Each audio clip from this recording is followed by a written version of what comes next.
Oke, pagi. Pagi. Siapa? Udah kenyang ya?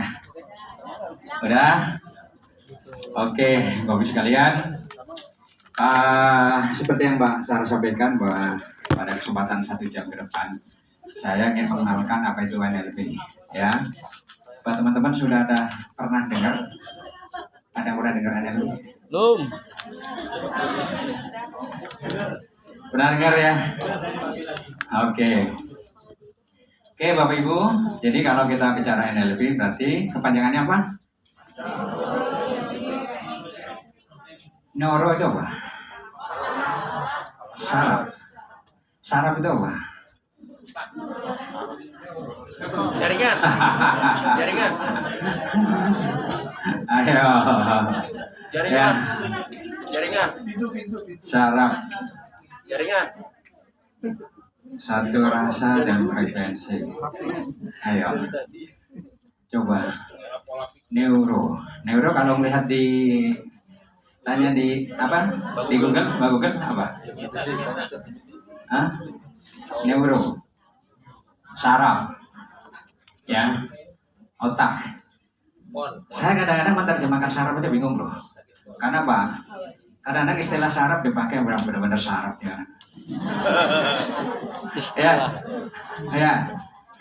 Jadi neuro itu mungkin kalau dalam bahasa itu kata benda apa kata sifat apa kata kerja? Benda. Jadi kalau artinya saraf, saraf itu kata benda. Ya. Artinya kalau kita bicara neuro mungkin kita bisa dianalogikan ya, karena kita sulit membayangkan. Ya, teman-teman coba bayangkan otak teman-teman, bisa terbayang nggak? Ya, paham nggak? Bisa kebayangin ya? Otak, ya kan? Nah sekarang teman-teman bayangin deh, mungkin yang agak gampang, teman-teman punya handphone ya semua? Punya ya? Nah operating sistemnya itu namanya apa? OS. OS-nya adalah ada yang Android, ada yang iOS. Ya, kalau komputer ada yang Windows. Ya. Nah, kalau neuro itu hampir sama kayak operating sistemnya dari sebuah ya kan, hardware. Jadi kalau mau manusia, operating sistemnya adalah otaknya, ya kan, di Windows-nya di dalam sebuah komputer. Kalau neuro itu berarti program yang ada di dalam otak kita, ya kan? Jadi yang menggerakkan semua yang ada di dalam tubuh kita, baik tangan kita, kaki kita, ya kan, ucapan kita itu dikendalikan ada namanya istilahnya neuro. Ya, tubuh kita kalau nggak ada otaknya nggak bisa jalan. Komputer kalau nggak ada Windows-nya nggak ada jalan. Handphone kalau nggak ada Android nggak jalan. Ya, jadi neuro adalah ya kan, sesuatu yang mengendalikan atau menjalankan semua hardware yang ada di dalam tubuh kita. Kemudian linguistik adalah bahasa, ya. Programming adalah pemrograman atau mengendalikan atau mengontrol. Jadi kalau neurolinguistic programming adalah bagaimana kita mengontrol, mengendalikan melalui bahasa ke dalam otak kita. Ya, itu adalah arti yang menurut persepsi saya. Nggak tahu apakah persepsi teman-teman sama atau enggak. Karena ketika saya bilang neuro, teman-teman pasti berbeda-beda pengertiannya. Ya kan? Apalagi kalau kita bicara otak. Setiap orang pasti akan berbeda. Otak dalam arti sifat, otak dalam arti kata benda. Ya, tapi itu tidak penting. Ya, artinya bahwa NLP adalah sebuah program yang dipakai untuk mengendalikan otak kita melalui bahasa kita. Ya. Nah, kemudian yang saya pelajari di NLP adalah khusus untuk neurosemantik. Apa itu? Neurosemantik adalah makna atas ucapan seseorang. Ya. Setiap orang berkata-kata pasti ada maksudnya, ada maknanya, ya kan? Nah, setiap yang kita lihat dan kita melihat itu pasti ada maknanya. Setiap apa yang kita dengar pasti ada maknanya. Nah, disitulah setiap makna dari sebuah kejadian atau sebuah peristiwa pada makna kita yang diberikan kepada peristiwa itu. Itu adalah NLP. Sampai di sini nyambung? Yang benar. Nah, ya. Kemudian Bapak Ibu, bahwa di dalam tubuh kita manusia itu ada 4 kategori. Ya, saya pikir semua orang hampir semua udah paham. Ya.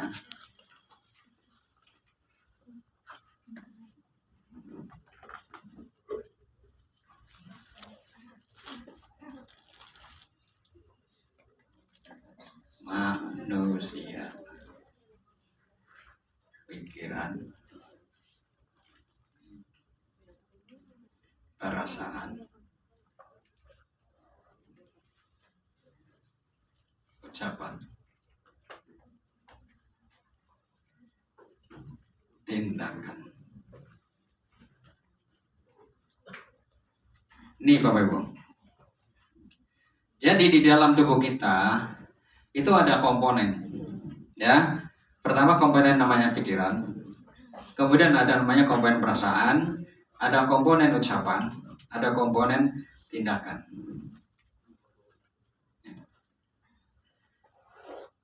Banyak orang sering mendengar ya bahwa pikiran kita menentukan perasaan kita. Perasaan kita menentukan ucapan kita. Ucapan kita menentukan tindak kita. Benar nggak? Ya, ini Bapak Ibu. Bapak Ibu perlu bisa membedakan mana pikiran, mana perasaan, dan mana tindakan, dan mana ucapan. Ya, selama ini bisa nggak membedakan? Sekarang saya mau tes Bapak Ibu semua, selama ini dalam menyikapi sebuah kejadian, ya, apakah teman-teman menggunakan pikiran atau menggunakan perasaan? Ya, hampir 80% orang melihat itu dengan menggunakan perasaan. Jadi apa yang kita lihat melalui indera kita, penglihatan kita, pendengaran kita, peraban kita, itu kita kadang-kadang membacanya dengan memberikan persepsi atas kejadian tersebut dengan perasaan kita. Nah, NLP di mana posisinya? Ya kan? Kira-kira kita bisa nggak mengontrol pikiran kita? Bisa? Bisa? Bisa nggak kita mengontrol perasaan kita? Bisa? Bisa nggak kita mengontrol tindakan kita? Bisa nggak kita mengontrol ucapan kita? Kalau kita lagi marah, itu terkontrol nggak? Tidak. Kenapa kita bilang bisa mengontrol? Ayo, ya kan? Karena saraf tadi, ya kan? Saraf makanya bisa kontrol. Ya, Bapak Ibu semua, bahwa ada sesuatu yang bisa dikontrol, tapi ada sesuatu yang tidak bisa dikontrol. Yang tidak bisa dikontrol biasanya istilahnya adalah alam bawah sadar, ya, unconscious mind, ya. Nah, posisinya di mana?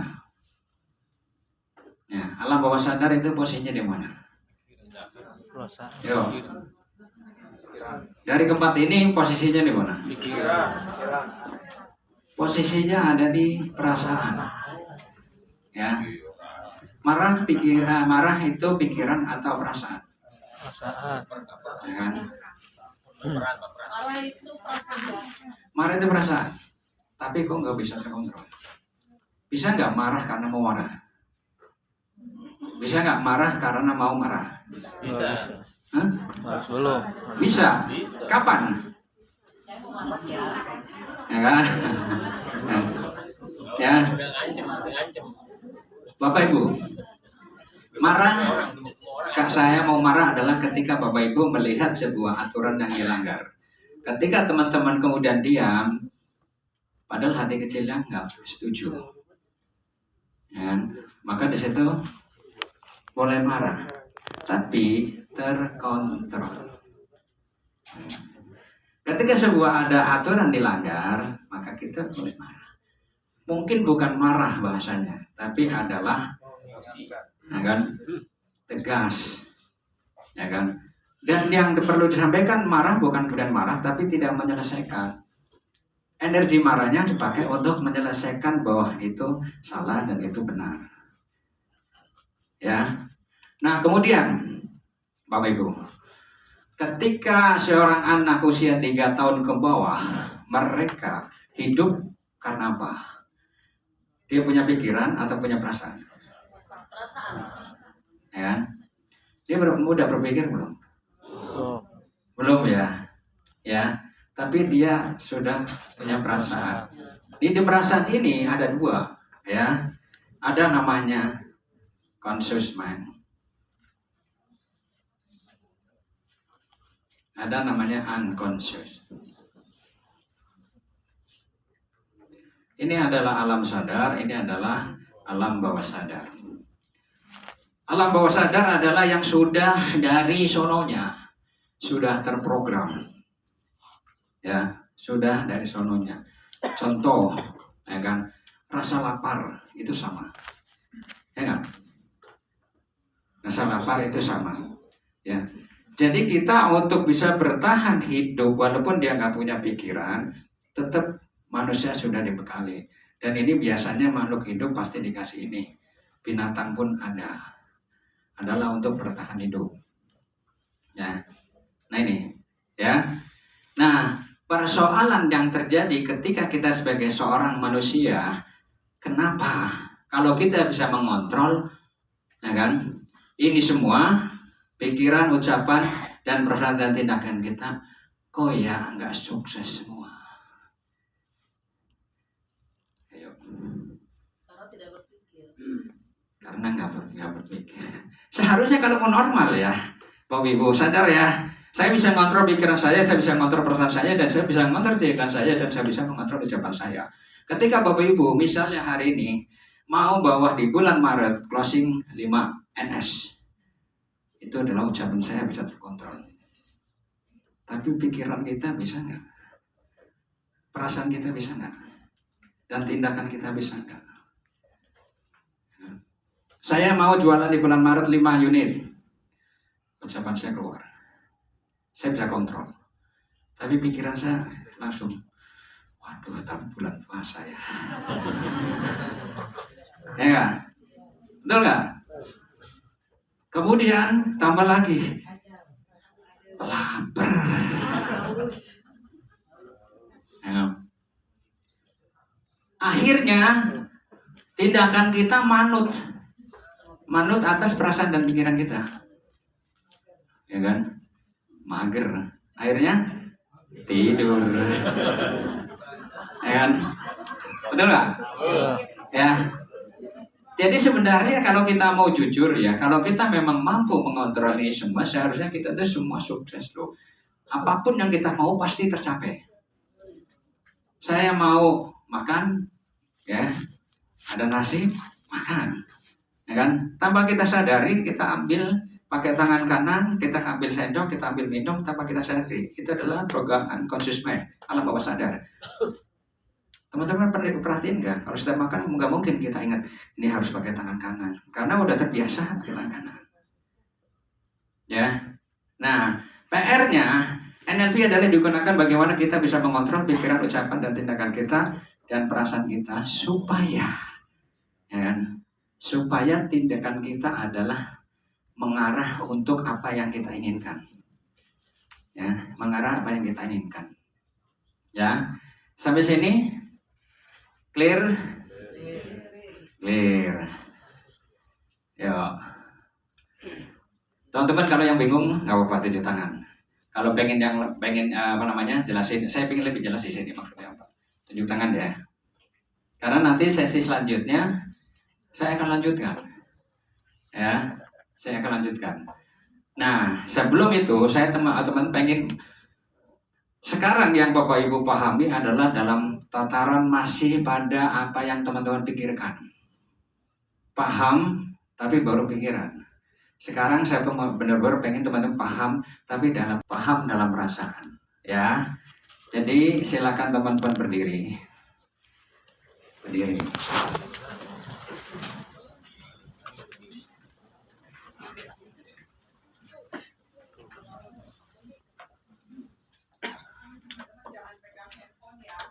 Oke. Sebenarnya kalau mau jujur ya, apa yang saya kasih itu nggak usah ditulis. Lebih baik teman-teman tulis di dalam hati. Ya, enggak lupa Bu. Karena lupa, perkataan ntar lupa itulah mental block. Ya, ntar lupa, sebenarnya enggak.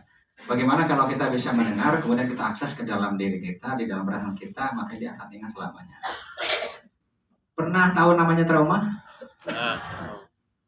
Peristiwanya cuma sekali ya? Tapi ingatnya seumur? Apa bedanya? Dengan ketika kita belajar, ya kan? Tapi kok nggak ingat-ingat? Ya, mau nggak sebuah pembelajaran yang kita pelajari sama seperti kita terjadi sebuah trauma? Mau nggak bahwa saya belajar nih NLP, trauma saya NLP, ketika saya belajar langsung paham? Ya kan? Ya. Nah, sekarang saya teman-teman nih belajar ya. Teman-teman ya, tarik nafas 3 kali, lepas pelan-pelan. Kemudian teman-teman mempraktekkan ya, matanya dibuka, nggak usah merem ya. Kemudian teman-teman lihatlah apa yang teman-teman lihat. See what you see. Ya. Kemudian dengar apa yang kamu dengar. Hear what you hear. Paham sampai sini perintahnya? Paham. Lihat apa yang Anda lihat. Dengar apa yang Anda dengar. Ya. Sekarang saya cek. Ini apa? Ini berarti teman-teman sudah menggunakan persepsi. Ya.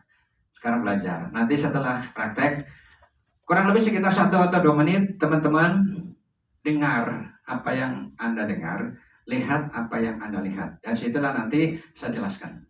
Ya. Mulai dari sekarang. Boleh bergerak menggunakan indera mata dan indera pendengaran. Bebas. Ingat, perintahnya adalah lihat apa yang Anda lihat, dengar apa yang Anda dengar.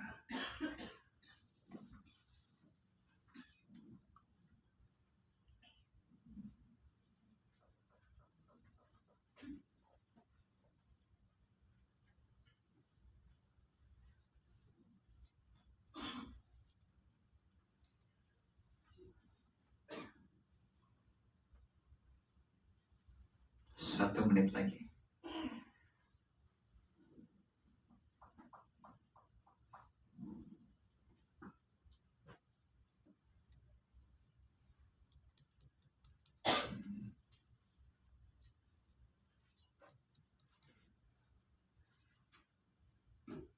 Oke, silakan duduk.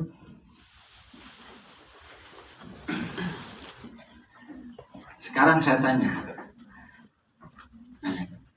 apa yang Anda lihat? Koi.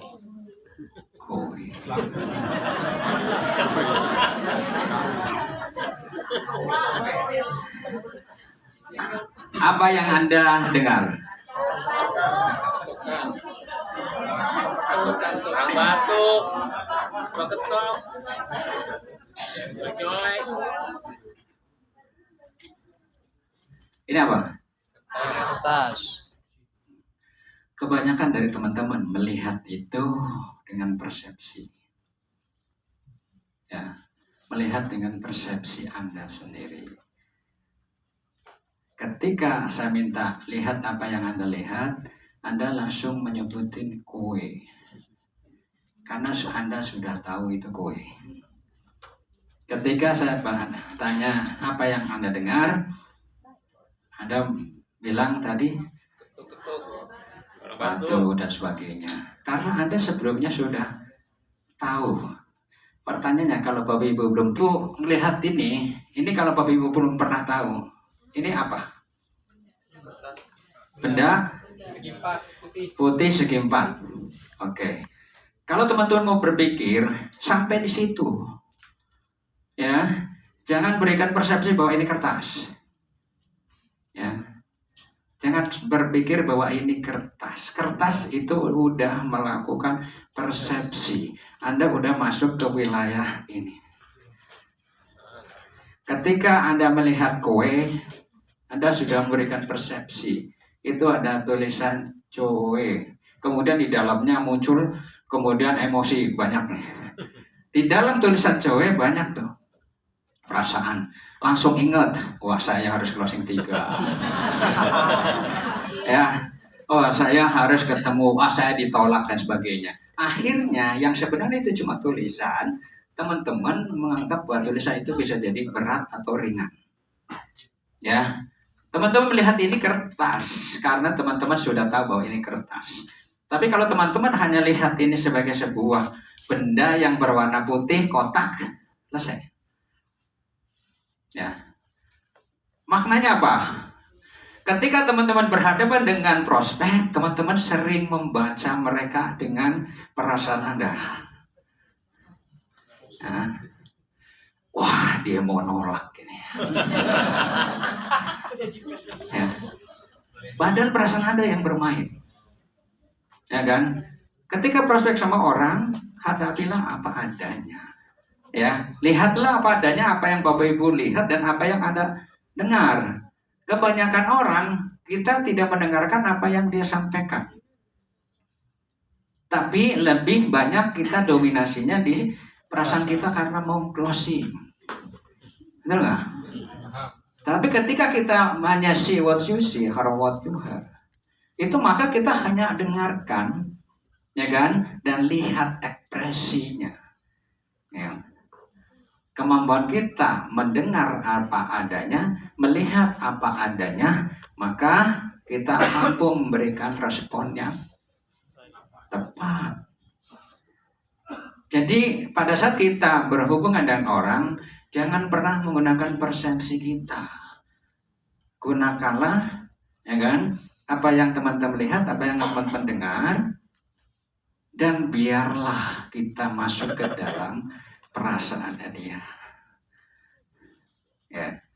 Ketika teman-teman bisa berpikir seperti mereka, maka perasaan kita bisa sama seperti mereka. Ketika dia menyampaikan bahwa water purifier mahal, ya, kita kemudian bilang murah. Nyambung nggak? Nggak nyambung. Ya. Ketika dia bilang misalnya bahwa air mentah kok bisa diminum, itu pikiran ya. Betul. Tapi sebenarnya dia punya perasaan jijik. Tapi kita kan nggak punya perasaan jijik, ya enggak? Karena apa? Persepsi kita bahwa water purifier adalah sehat. Persepsi dia adalah ketika bahwa water purifier adalah mentah dan menjijikan. Tapi kita tidak. Maka disitulah kita perlu namanya menjalin sebuah frekuensi, masuk ke dalam pikirannya dia sehingga kita punya perasaan yang sama. Ya, ketika kita masuk ke perasaan mereka, kelebihan kita sudah tahu perasaan kita bahwa itu water purifier itu bagus. Dari perasaan yang sama itulah, kemudian teman-teman giring ke dalam perasaan kita. Ya, nah di dalam marketing itu namanya hypnoselling. Ya, hypnoselling. Dalam rekrut namanya hypno-recruiting. Ya. Jadi ketika kita berhadapan sama orang, komunikasi jangan pernah bertabrakan dengan lawan bicara kita. Itulah kemudian, ya kan, ilmu yang kita pelajari itu sangat penting karena kita bisa mengontrol pikiran kita, ucapan kita, perasaan kita, dan tindakan kita. Dapat sesuatu? Dapat. Persoalannya bisa mempraktekkan nggak? Insya Allah. Insya Allah. Dan Bapak Ibu hanya masuk dalam tahap pikiran kita, tapi perasaannya terima nggak? Ya, Bapak Ibu, sekarang kalau bicara pikiran saya boleh dibilang teman-teman luar. Perasaan kita hadir pada saat itu kebanyakan adalah dari peristiwa di masa lalu. Ya, Bapak Ibu, tadi saya bilang contoh apa? Trauma ya. Trauma kejadiannya kapan? Yang lalu. Tapi kenapa kok bisa muncul sekarang? Karena di pikiran. Ingat-ingat, artinya perasaan itu masih ada ya. Tapi pikirannya sebenarnya udah nggak ada. Ya nggak? Nah sekarang gini, apa bedanya kita, ya kan, orang yang nggak gagal, yang belum sukses dengan orang yang sukses? Itu lebih banyak karena pikirannya hebat, apa karena perasaannya yang hebat? Ayo. Dua-duanya. Kan? Sebenarnya poinnya bukan di situ. Poinnya adalah siapa yang paling bisa mengendalikan. Siapa yang paling bisa mengendalikan perasaan dia dalam kondisi apapun, dia tetap bisa berpikir sehat. Nah, PR-nya adalah di sini. Ya, ini Bapak Ibu baca buku selesai. Bapak Ibu baca buku ya, orang-orang sukses bisa. Tapi ini belum tentu. Bagaimana untuk menjadi orang sukses? Baca buku, teman-teman dapat teorinya. Tapi ini nggak bisa. Ya, karena bahwa perasaan ternyata kalau Bapak Ibu mau saya analogikan adalah bahwa perasaan adalah dari sejak kita lahir, sebelum lahir, sejak kita sudah di dalam kandungan ibunya dan sudah ada ruhnya, perasaan itu sudah terbentuk. Ya, sudah terbentuk. Kemudian sampai usia 3 tahun, ya, itu perasaan alam bawah sadar dia diinstal dari awal. Ketika 3 tahun ke atas, kemudian muncul perasaan-perasaan tambahan, ya, itu namanya perasaan yang sadar ya.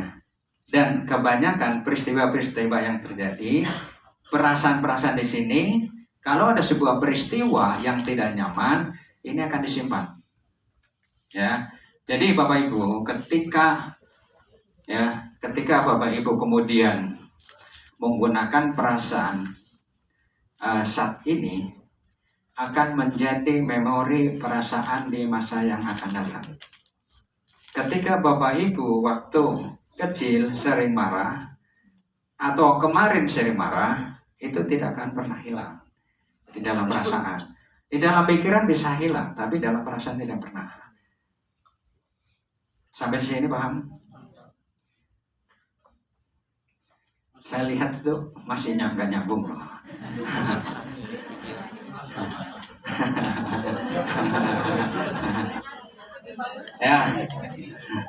Ya.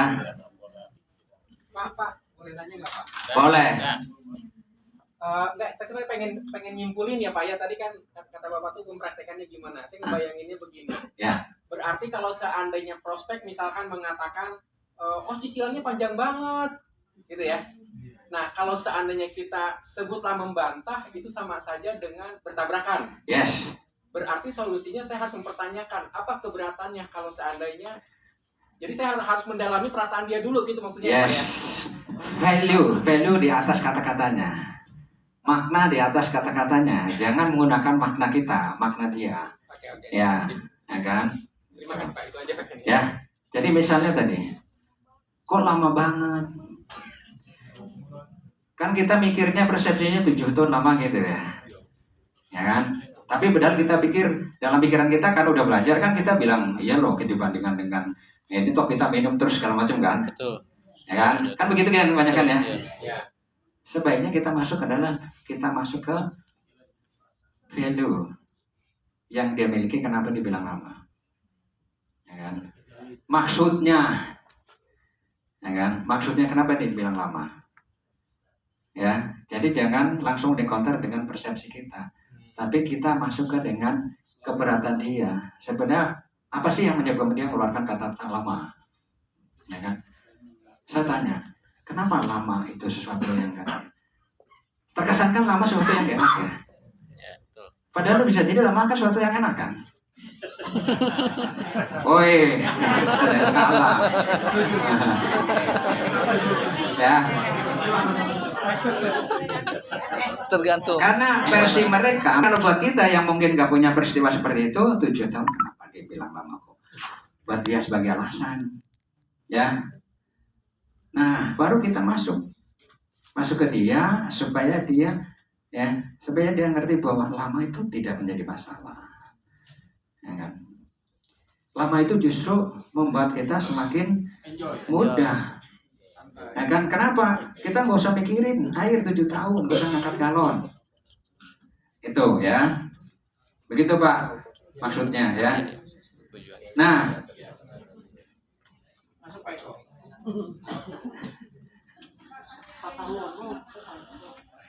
kenapa? Nggak ngangkat galon.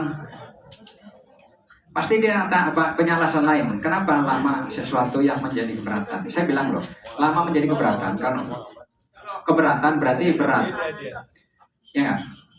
Jadi kalau bilang ini lama, keberatan dia lama, berarti apa? Kata lama itu membuat dia berat. Ya kan? Berarti ada beban. Nah, bebannya di mana? Bapak Ibu harus tahu. Itu perlu disajikan atau apa, Pak? Ya kan? Pembayaran nggak juga orang tiap bulan saya ngeluarin uang kok. Ya, tiap bulan saya ngeluarin uang 300-400 ribu, tapi kok lama menjadi sesuatu yang memberatkan. Seolah-olah kata-kata lama itu menjadi berat. Ya, sebenarnya kalau mau tahu di situlah poinnya. Ya, berarti dia trauma akan kata-kata lama. Saya nggak tahu penyebabnya apa. Ya, nah. Saya bilang nih, perasaan nih, emosi. Tahu nggak Bapak Ibu? Perasaan sama emosi sama nggak? Beda. Perasaan sama emosi sama nggak? Sama.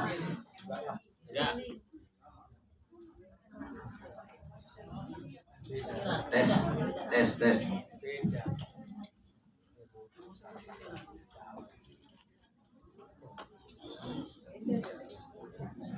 Tes. Ya. Teman-teman, sekarang saya tanya nih, kira-kira yang membuat teman-teman mengatakan sesuatu dan melakukan tindakan itu kira-kira apa? Perasaan kita atau pikiran kita? Ayo. Kita mengatakan sesuatu lebih banyak karena pikiran kita atau perasaan kita? Pikiran. Sekarang saya tanya, ya teman-teman, kalau misalnya teman-teman jualan WP Core 1 unit, komisinya berapa? 1 juta. Sebenarnya itu menarik nggak? Tapi kok semua orang mau? Ayo.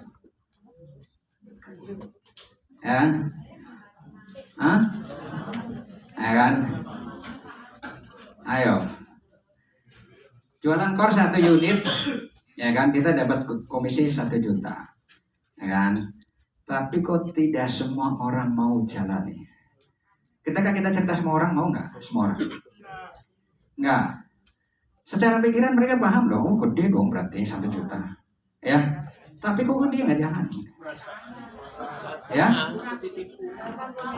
Sekarang saya tanya lagi, kalau kita sebagai seorang manajer, income-nya misalnya 50 juta, ya nggak? Besar nggak? Tapi pertanyaannya, banyak yang mau ngejar nggak? Paham ya sampai sini ya? Ya kan? Sekarang saya gini, kalau menjadi orang kaya, seneng nggak? Tapi kok tidak semua menjadi orang kaya? Hah? Oke. Why? Why? Siapa yang menghalangi? Indonesia. Ya, ya. Jadi ternyata perasaannya lebih mendominasi daripada akalnya. Bahwa semua orang tahu kok, uang punya uang 1 miliar, 2 miliar, 3 miliar itu adalah sesuatu yang membahagiakan. Tapi kok heran, tidak semua orang bekerja keras untuk mewujudkannya. Ya, ternyata bahwa ya kan, emosinya, ya kan, atau perasaannya, ya kan, atau misalnya yang ada di sini, kebanyakan perasaan-perasaan yang menghalangi. Orang kaya itu karakternya bagaimana?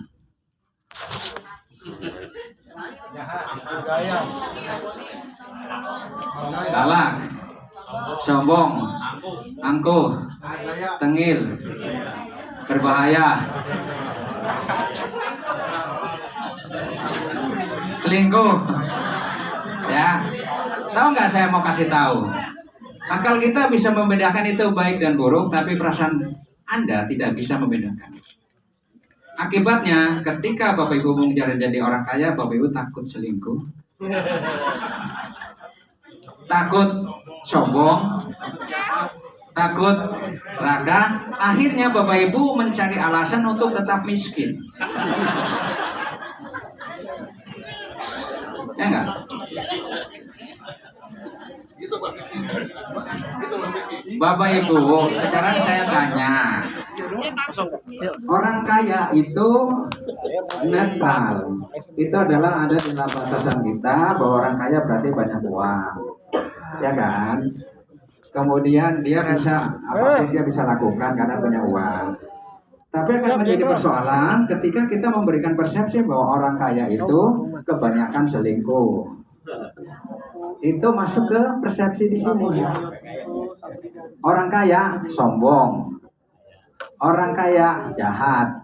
Akibatnya tanpa kita sadari, kita nggak mau jadi orang kaya. Kenapa?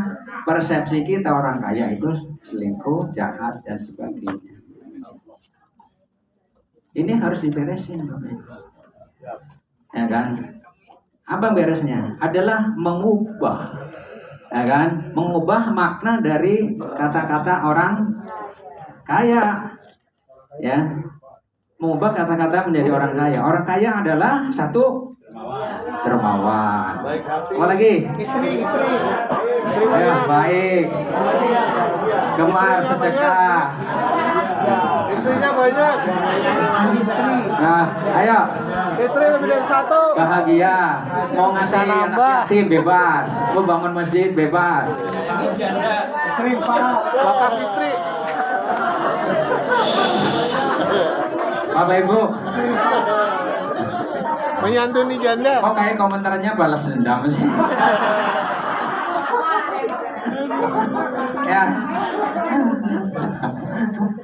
Kok kayak komentarnya balas dendam? Oh, jadi orang kaya nggak bersih. Padahal kalau dalam hati kecilnya, kesel loh. Kenapa? Bapak Ibu pernah mungkin dihina sama orang kaya, sehingga orang merasa orang kaya itu bikin. Bapak Ibu pernah direndahkan sama orang kaya, ya kan?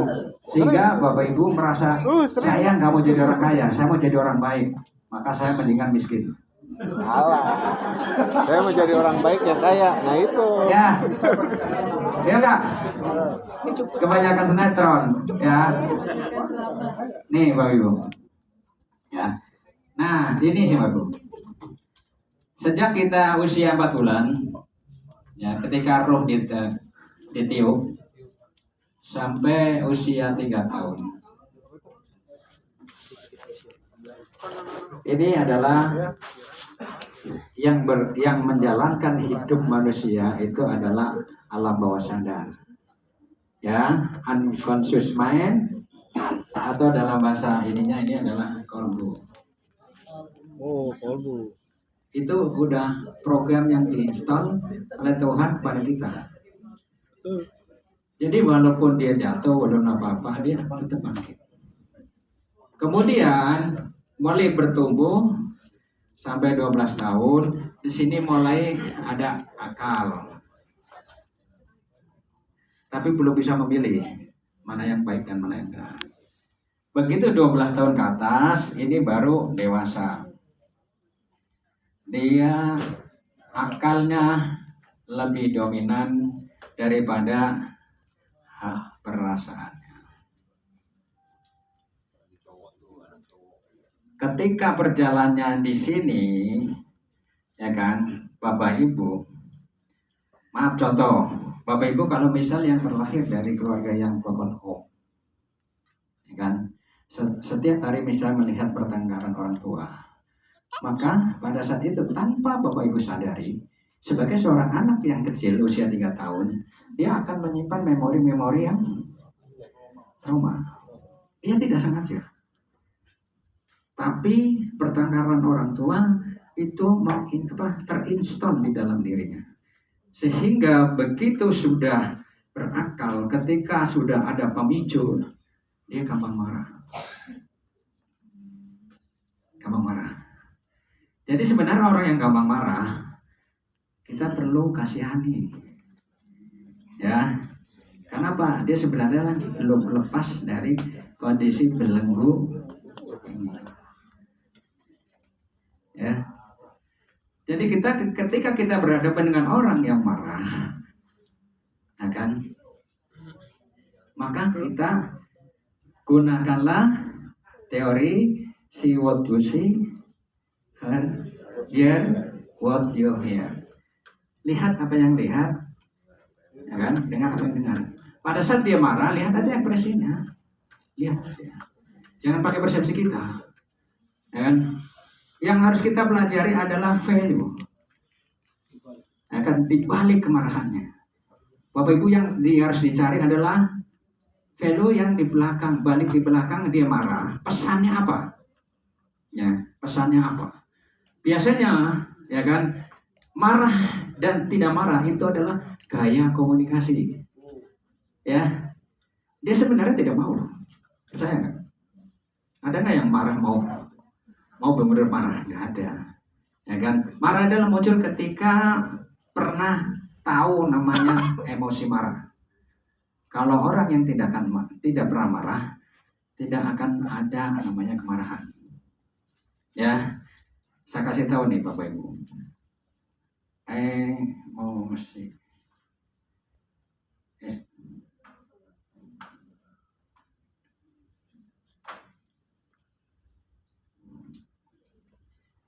Emosi adalah energi motion. Emosi adalah energi yang mampu menggerakkan. Jadi Bapak Ibu kalau kemudian ya marah, bagus nggak? Sekarang saya tanya. Ayo. Bagus. Ya, tergantung makna value-nya. Tapi kalau marah dalam bentuk energi untuk bergerak. Contoh, saya mau marah, kenapa? Kenapa ya? Saya kan sejak kecil kok selalu misalnya nih ya kan, selalu miskin. Saya mau tunjukkan kepada dunia, wah, saya siap menjadi orang sukses. Ya kan? Marah yang saya tampilkan persepsinya bukan seperti yang teman-teman maksud. Marah saya adalah energi yang saya munculkan di dalam diri saya supaya saya nggak mau menjadi orang miskin. Ya, jadi marah itu cuma sebaran kata-kata. Marah itu tidak penting, Bapak Ibu. Kalau katanya marah, yang penting adalah arti di belakangnya. Ya, bahagia terlihat bagus. Tapi kadang-kadang arti di belakang bahagia kan kata-kata ya, kemudian ekspresi, itu adalah komunikasi, betul nggak? Tapi kalau kemudian bahagia dan artinya, ya kan, dalam kata-kata bahagia dia muncul bilang ini, ya kan, mampus lah, ya bisa nggak? Bisa. Ya, artinya bahagianya itu value-nya nggak bagus. Ya. Tapi kalau misalnya marah Kata-katanya marah, kedengarannya namanya marah. Semua orang pasti dengar kalau namanya tuh gebrak-gebrak dan macam. Tapi kalau kita memberikan makna, saya marah pada diri saya bahwa, ya kan? Padahal kita tahu kalau closing 10 bisa dapat 20 juta. Kok saya diam aja? Kok saya cuma santai? Kok saya cuma istirahat di rumah? Ya kan? Nah, ya. Nah, sekarang nih. Ini ada sebuah teknik NLP namanya ya disosiasi. Bapak Ibu bisa nggak marahin diri sendiri? Bisa. Bisa? Caranya? Misu. Ya. Nah, ada nggak yang mau menjadi volunteer ke depan? Ayo. Maju.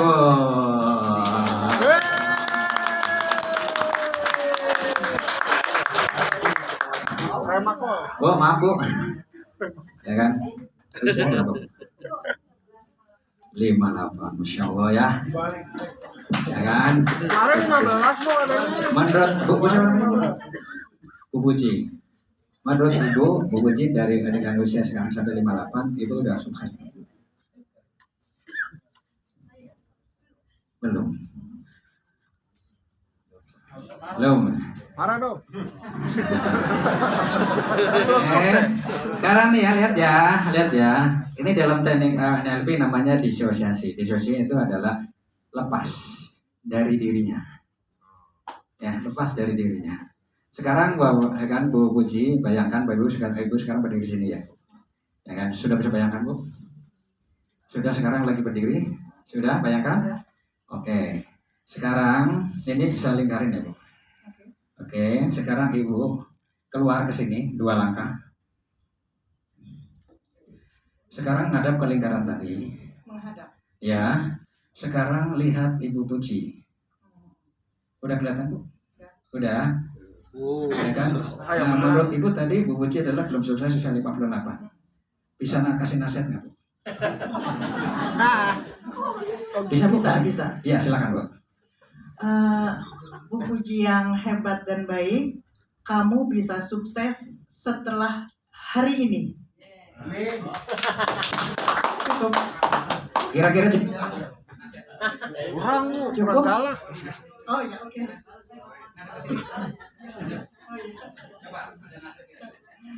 Kamu pikir cukup nasihat segitu? Omelin lagi. Bisa, karena itu sudah saya niatkan dalam diri saya. Dan saya percaya Tuhan Maha Baik pasti bisa bikin kamu sukses. Oke, semangat! Tuh, belum dapat, ya kan? Ya, Bapak Ibu kenapa? Karena Bu Puji terdistrak oleh tepuk tangan. Ya, jadi akhirnya beliau tidak bisa menjadi orang yang bijak menasihati dirinya sendiri. Ya, jadi ketika ada orang memberikan nasihat, biarkanlah apa ada diam. Ya kan? Ya. Oke, ada yang mau nyoba lagi? Oh ya, silakan Bu.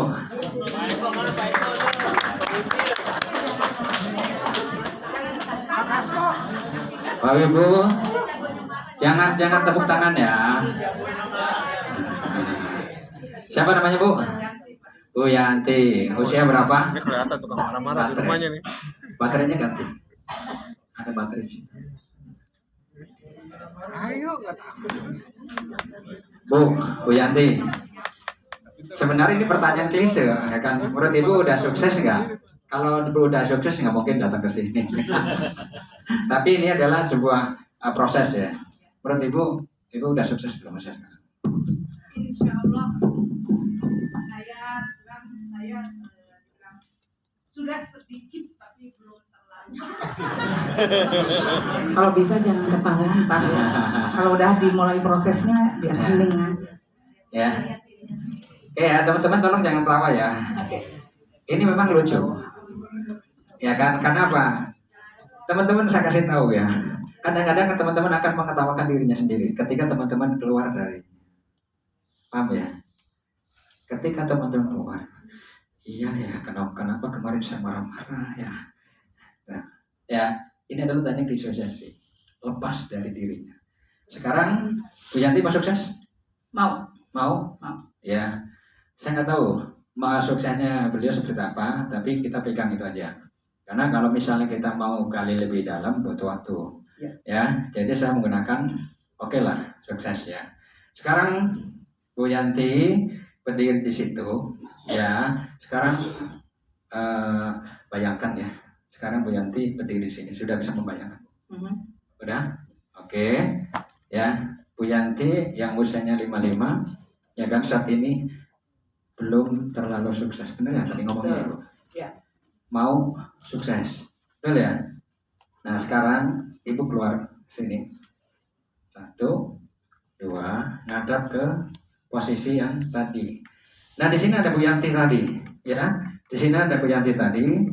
Tadi Bu Yanti di sini ngomong bahwa Bu Yanti belum terlalu sedikit, ya, belum terlalu sukses, ya kan?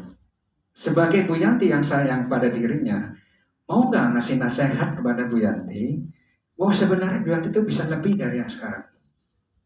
Bisa kasih nasihat? Oke. Sampai benar-benar dia ngerti Bu.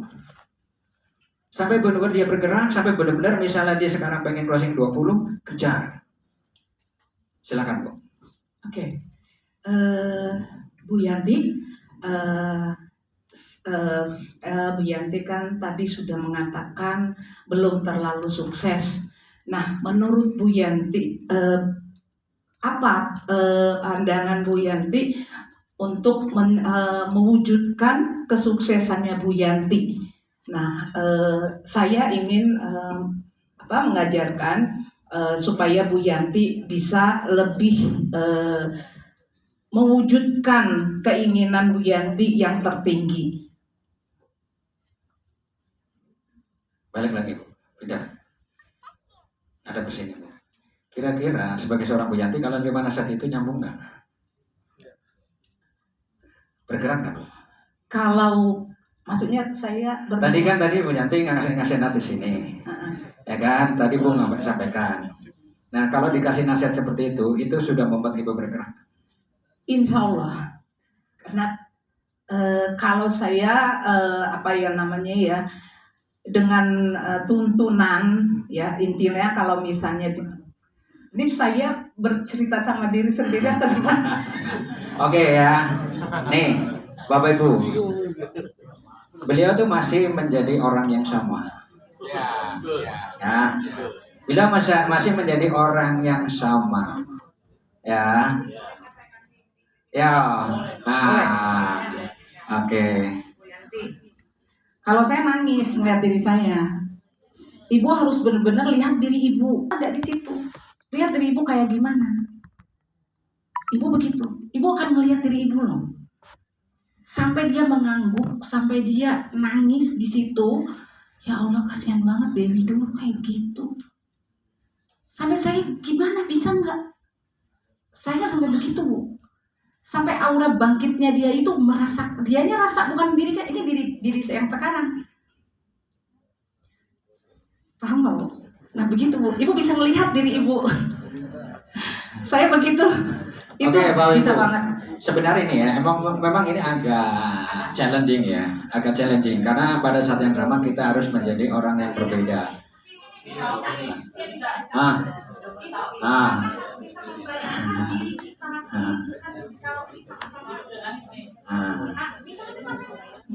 Mungkin karena ada ketraumaan mungkin ya. Mungkin saya belum traumanya belum kena traumanya. Oke. Mungkin. Oke, terima kasih. Ya, makasih Pak. Iya. Kita kasih kesempatan biar teman kita sukses ya. Ya Bu, sini sayang. Enggak, pasti Ibu bisa.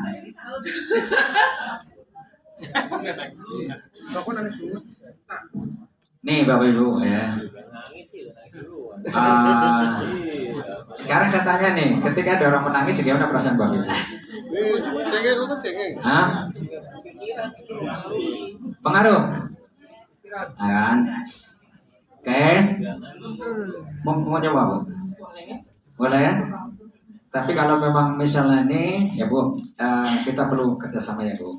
Jadi kalau memang nanti Ibu masuk, kalau kira-kira terlalu dalam dan Ibu nggak kuat, Ibu jangan terlalu dalam masuk. Balik lagi ya Bu ya. Iya. Ya. Oke Bu. Sekarang ya kan Ibu maunya apa? Sukses. Maunya apa Bu? Maunya apa? Maunya banyak. Oke. Ya. Menurut Ibu sekarang udah Bu? Belum. Belum. Jauh.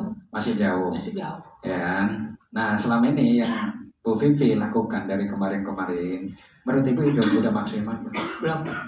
Belum. Belum. Ya kan? Nah sekarang gini aja, Bu Vivi yang sekarang menyadari, ya kan, mau ngasih nasihat ke Bu Vivi yang kemarin-kemarin, dan nasihat untuk kedepannya. Bisa Bu? Insya Allah. Oke, sekarang berdiri di situ, ya kan? Ibu bayangkan saat ini. Oke, sekarang berjalan ke depan, 2 langkah, oke, balik. Ya, kemudian lihat ini Bu Vivi yang tadi, ya Bu Vivi yang tadi bicara ke saya, ya kan, bahwa Ibu mau sukses.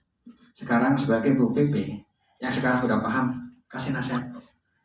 Yang kemarin-kemarin, ya kan, Saya sebagai saya atau saya sebagai temen yang nasehatin si saya yang itu gitu loh. Ini nyari role play-nya yang mana nih gitu kan. bingung kan ya? Bingung kan ya? Karena kalau saya menasehati diri saya sendiri, sorry Nih. kalau nanti ngomongnya agak-agak Sorry besar. gimana gitu. Pertanyaannya, Bu Vivi menunjukkan dia menggunakan pikiran, ya kan? Bapak Ibu harus menggunakan perasaan, mainnya. Perasaan itu setiap orang, ya kan? Di antara waktu yang lain dengan waktu ini bisa berbeda. Ketika posisi di sini, saat kemudian kita memposisikan bahwa Bu Vivi belum sukses dan sebagainya, bla bla bla bla. Ya kan? Setelah ikut training ini, saya mau kasih nasihat. Biasanya nasihat dari orang lain itu tidak akan masuk. Maka akan lebih mudah nasihat adalah dari diri sendiri. Tapi kalau memberi nasihat dengan cara begini, ya kan, kamu nih harus begini gini, itu tak masuk. Maka kita bayangkan dalam bayangan, ya kan, Bu Vivi berdiri dengan punya impian, bla bla segalanya dan sebagainya. Kemudian kita keluar, tapi Bu Vivi-nya masih ada, ya kan? Keluar, baru kita kasih nasihat, ya kan? Nasihatnya adalah memastikan bahwa nasihat kita mereka Bu Vivi itu pasti bisa. Ya. Jadi bukan menjadi orang lain, menjadi Bu Vivi di waktu yang berbeda. Ya, 2 detik setelah, ya kan? Nah, nasihatnya di mana? 2 detik sebelumnya ke belakang. Ya kan, selama ini yang kamu misalnya, selama ini yang kamu kalau ada apa-apa impian segala macam, ya kan, kamu hanya biarkan, terima nasib dan sebagainya. Kamu tuh orang hebat. Ya kan? Nah mulai sekarang saya akan bangun pagi, saya akan prospek sehari ketemu 2 orang, dan seterusnya.